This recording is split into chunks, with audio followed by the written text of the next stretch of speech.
এইবাৰ ৰাইজে জনতাই আচলতে এই নিৰ্বাচনত খপাইছে। তেওঁলোকে জনতাৰ চুনামিত এবাৰ বিজেপিৰ ভেটি থৰক বৰক হৈছে। উজনি অসমত আৰম্ভ হ'ল চুনামি, এতিয়া মধ্য অসম, তাৰপিছত নামনি অসম, বৰাক উপত্যকা সকলোতে এবাৰ ৰাইজ জনতাই জাতিক কৰা অন্যায়ৰ বিৰুদ্ধে তেওঁলোকে সাজু হৈছে ভোট দিবৰ কাৰণে।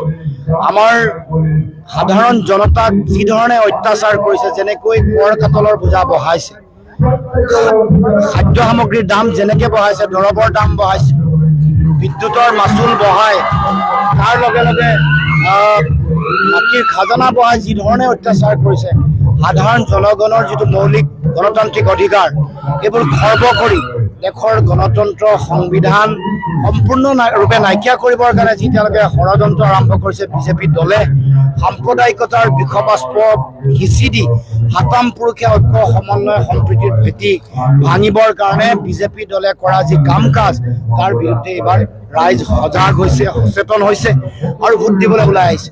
অসমৰ ৰাইজক মিছা প্ৰতিশ্ৰুতিৰে তেওঁলোকে আগৰ সময়ত ভোট লৈ গ'ল, মিছা কথা ক'লে, মিছা প্ৰতিশ্ৰুতি দিলে, জাতীয় বিষয়সমূহ সমাধানৰ কাৰণে বিভিন্ন কথা বতৰা ক'লে, তাৰ বিপৰীতে তেওঁলোকে ঘাঁহ জাপি দি অসম চুক্তিটো নাইকিয়া কৰিলে, তাৰ লগে লগে 6 জনগোষ্ঠী জনজাতিকৰণ কৰিম বুলি নকৰিলে, বৃহৎ নদী বান গৰাখহনীয়া সমস্যা সকলোতে মিছা কথা ক'লে, চাকৰি দিম বুলি কৈ ৰাইজক চাকৰি নিদিলে, মূল্যবৃদ্ধি কমাম বুলি কৈ মূল্যবৃদ্ধি দিনে দিনে বাঢ়িলে।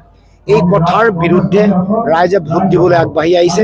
গতিকে মই সমগ্ৰ নগাঁৱৰ লোকসভাৰ ৰাইজক বা সমগ্ৰ অসমবাসী ৰাইজ এতিয়াও যিবোৰ লোকসভাত এতিয়াও ভোটদান বাকী আছে তেওঁলোকক আহ্বান জনাইছোঁ, সকলোৱে যাতে সঠিক, শুদ্ধ আৰু শক্তিশালী সিদ্ধান্ত গ্ৰহণ কৰে। দেশৰ সংবিধান, দেশৰ গণতান্ত্ৰিক প্ৰমূল্য বচাবৰ কাৰণে সকলোৱে যাতে সিদ্ধান্ত লৈ ভোটদান কৰে। প্ৰথম পৰ্যায়ত যিহেতু 5খন আসনৰ ইতিমধ্যে নিৰ্বাচন হ'ল, বিৰোধী ঐক্য মঞ্চ কেইখন পাব সেইটো জনতাই নিৰ্ধাৰণ কৰিব।